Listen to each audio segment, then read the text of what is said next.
Hello, this is Isaac with Lung Radon here in Louisville, Kentucky.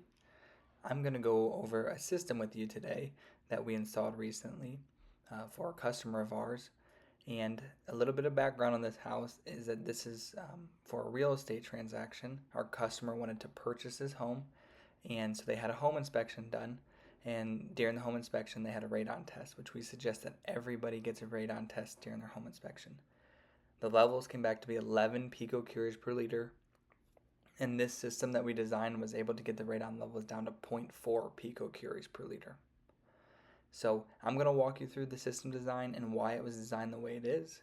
And so you can see there that the exhaust goes all the way up to the top of the roof line according to NRPP standards to keep it away from windows and doors and make sure any of the air that we're pulling out from underneath the house is safely exhausted away from anybody. You can see that to the right there is we had a licensed electrician install the electrical switch that then runs to the radon fan. So if you ever needed any maintenance or anything done to the radon fan, then that would just be easy to do. And right behind there, you kind of missed it, but we had a flange and there was a polymer caulk that we put behind there to make sure that where the pipe enters the house is nicely sealed off. So as this pipe comes into the house, it goes all the way down to the garage floor, and we drilled through the concrete there and we pulled out 10 gallons of backfill material.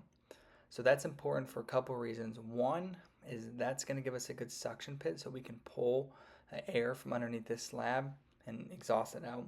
But two, any water that gets into the top of the pipe above the roof line that gets in there, it's going to come all the way down because it's got a negative slope on it. It's going to go into that suction pit. So you can see here that this lower garage floor is separated by that concrete wall that's there.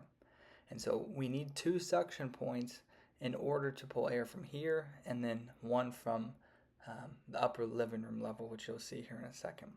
But we're just using one fan with multiple suction points.